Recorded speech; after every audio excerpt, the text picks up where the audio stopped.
দাঁড়ান, আপনি কোথায় যাচ্ছেন? আজকে পাত্রীপক্ষের ইন্টারভিউ আছে তো, তাই ইন্টারভিউ দিতে যাচ্ছি ভিতরে। সার্টিফিকেট থেকে সব প্রযোজ্য জিনিস আনছেন তো? হ্যাঁ, সব আছে, ব্যাগের ভিতরে আছে সবকিছুই। যান তাহলে যান।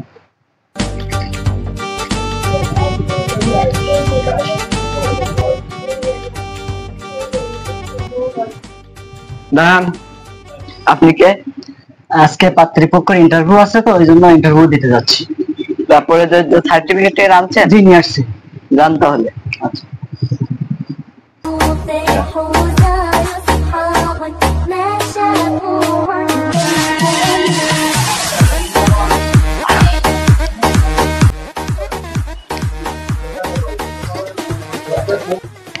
রাখো রাখো। কোথায় যাচ্ছ তুমি?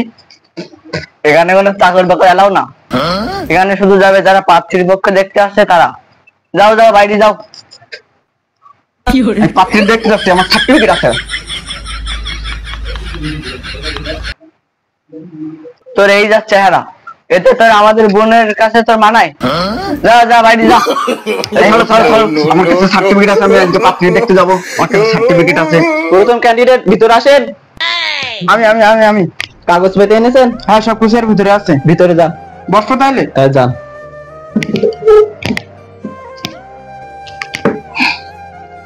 দ্বিতীয় ক্যান্ডিডেট ভিতরে আসেন। জি, আমি আমি আমি কাগজ পেতে এনেছেন? জি, আনছি। বসেন। তৃতীয় ক্যান্ডিডেট ভিতরে আসেন।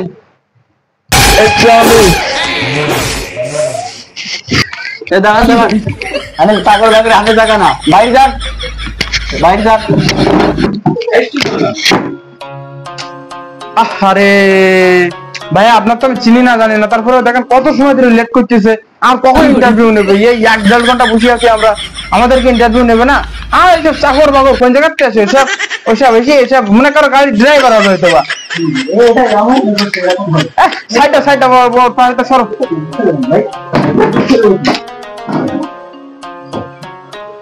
আচ্ছা, তোমরা যে এখানে এসেছো, বাবাজিরা, তোমরা দূর দূরান্ত থেকে এখানে এসেছো, নিশ্চয়ই তোমাদের অনেক অনেক ভালো ভালো সার্টিফিকেট তোমাদের আছে। আছে আছে, জি আছে। এখন আমি তোমাদের কিছু দিক নির্দেশনামূলক কথা বলতে চাই। বলেন। তার আগে, আমার একটি মাত্র কন্যা, যাকে আমি বিবাহ দেব আজকে তোমাদের মধ্য থেকে যে কোনো একজনের সাথে, আমি তাকে আগে ডেকে পাঠাই। তারপরে হচ্ছে তোমরা তাকে দেখো, দেখার পরে তারপরে হচ্ছে আলাপ আলোচনা করা যাবে। কই মা জোসনা, এদিকে আসো, ভিতরে আসো, এদিকে আসো মা।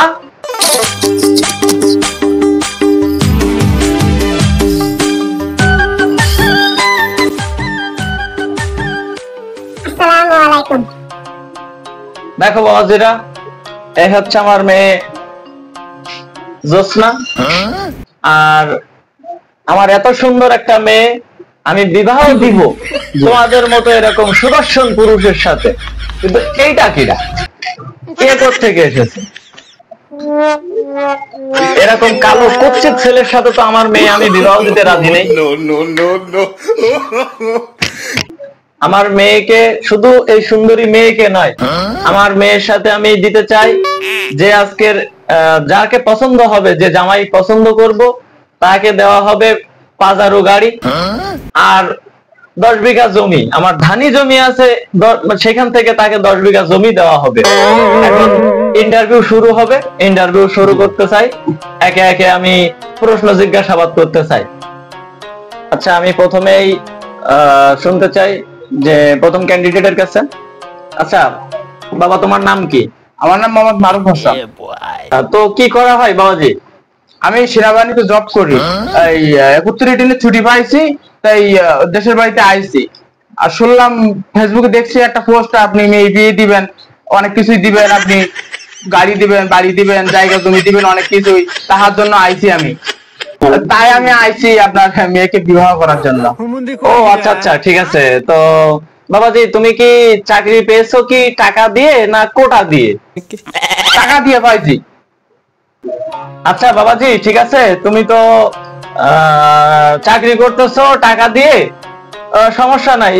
দেখা গেল যে অন্তত কমপক্ষে 12 লাখের বা 15 লাখ টাকা দিয়ে তুমি এখানে ঢুকছো, অবশ্যই তোমার বাবা এখানে বড় লোক আছে, যার কারণে তোমার এতগুলো টাকা দিয়ে চাকরিতে তুমি ঢুকছো, না ঋণ করে নিয়ে ঢুকছো? জি, কিছু টাকা ঋণ করে ঢুকছি, আর কিছু জায়গা জমি বিক্রি করে তাই চাকরিতে ঢুকছি। ও আচ্ছা আচ্ছা, তাহলে তো তোমার বাসাতে আর অবশিষ্ট জায়গা জমিও মনে হয় নেই। আচ্ছা ঠিক আছে, তোমার কাগজগুলো রেখে যাও, আমি দেখতেছি কি করা যায়, ওটা আমি দেখে তোমাকে পরে জানাচ্ছি। আচ্ছা ঠিক আছে। আচ্ছা আঙ্কেল, তাহলে আমি এখন চলে যাচ্ছি।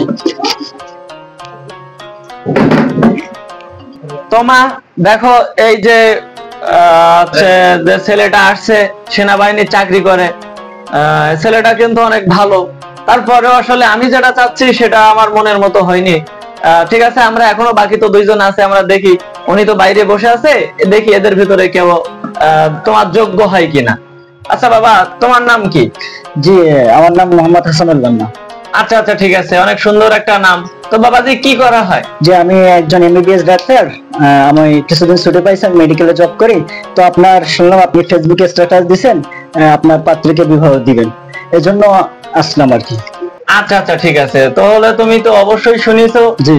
যে আমার সম্পত্তির কোনো শেষ নেই, কিন্তু আমি বড় লোক ছেলে আসলে দেখতে চাই না, আমি দেখতে চাই যে আমার মনের মতো আমি যেটা চাচ্ছি সেই কোয়ালিটিটা ওই জামাইয়ের ভিতরে আছে কিনা, এটা আমি দেখতে চাই। জি চাচা। তো বাবাজি, এমবিবিএস ডাক্তার খুব ভালো, সব ঠিক আছে। তা ঠিক আছে, তোমার ফাইলটা জমা দিয়ে রেখে যাও, তারপরে আমরা পরে আমরা আলোচনা করে তোমাকে অবশ্যই জানাবো। তাহলে তুমি এখন আসতে পারো। জি চাচা, অবশ্যই অবশ্যই। ঠিক আছে চাচা, আমি তাহলে আসি। হ্যাঁ, আচ্ছা ঠিক আছে বাবা। এইবার আমার পালা। দেখো বাবাজি, আসলে কি বলবো, দুঃখের বিষয় হচ্ছে এই যে তোমার মতন এই ছেলের সাথে যে আমার মেয়ে বিবাহ দিব আমি কখনো কল্পনাও করিনি, কিন্তু তুমি আইছো বাড়ির পরে, আসলে বাসায় যদি একটা কুইকটাও যদি আসে তাও তো দেখা গেল তাড়িয়ে দেওয়া যায় না। এখন তুমি আসছো, তোমাকে তো আমরা তাড়িয়ে দিতে পারবো না, তাদের উপর প্রশ্ন করি যেহেতু আমরা এই আসর বসাইছি। ঠিক আছে বাবাজি, তোমার নাম কি? চাচা আমার নাম তাফায়েল। নাম বললে না আর কিছু বললে? তা বাবাজি, তুমি এই যে ললিপপ খাচ্ছ দেখতেছি, তা তোফায়েল বাবাজি তুমি করো কি? চাচা আমি তো কিছু করি না, আব্বুর আছে জমি জায়গা আছে, ওইগুলো করে খাই, আর দাদার মুক্তিযোদ্ধা কার্ড আছে। বাহ, তোমার দাদার মুক্তিযোদ্ধা সার্টিফিকেট আছে? হ্যাঁ। আব্বা তাহলে আব্বা, তুমি মনে করো যে ললিপপ তোমার মাসে কত পিস করে লাগে সে চিন্তাও আমার সমস্যা নেই, আমার তো জমি জায়গার কোনো অভাব নেই। আমি চাচ্ছিলাম যে একটা কোটাধারী আমার মেয়েকে বিবাহ করবে। তো আব্বাজান, তোমার আমার খুব পছন্দ হয়েছে, আব্বাজান তোমার আমার খুব পছন্দ হয়েছে, তুমি সে চিন্তা করি না, আমার মেয়েকে বিবাহ দিব শুধুমাত্র কেবলমাত্র একমাত্র তোমার সাথে। আব্বাজান তুমি কি খুশি? হ্যাঁ খুশি। তাইলে আব্বাজান তুমি আর চিন্তা করো না। মা জোসনা, এই ছেলে কি তোমার পছন্দ হয়েছে? ও কথা বলিও না মা জননী, ও কথা বলতে নেই। এই ছেলে হচ্ছে সোনার টুকরা ছেলে, এই ছেলে বাংলার গর্ব। এই ছেলের দাদা সেই 1971 সালে এই দেশটাকে স্বাধীন করেছে, আর দেখা গেল যে ওই কোটা আছে, মানে তোমার ছেলেও যদি তোমার একটা সন্তান হয়, সেই সন্তানও যদি ওয়েস্ট ইন্ডিজের মতো কালো হয় তাও কোনো সমস্যা নেই, সরকারি চাকরি অনিবার্য হবে, তুমি কোনো চিন্তা করিও না মা জননী। তো বাবাজি তুমি চিন্তা করি না, আমার মেয়েকে আমি তোমার সাথে বিবাহ দেব। আমার মেয়ে যতই না না বলুক, ও তো আমি শুনবো না, কেননা আমি তো জানি যে বাংলাদেশে কোটার মূল্য কি। কেননা এই যে মুক্তিযুদ্ধ করে দেশটাকে স্বাধীন করেছে যারা, টাইকির ফোলাফান এদেশে চাকরি পাবে।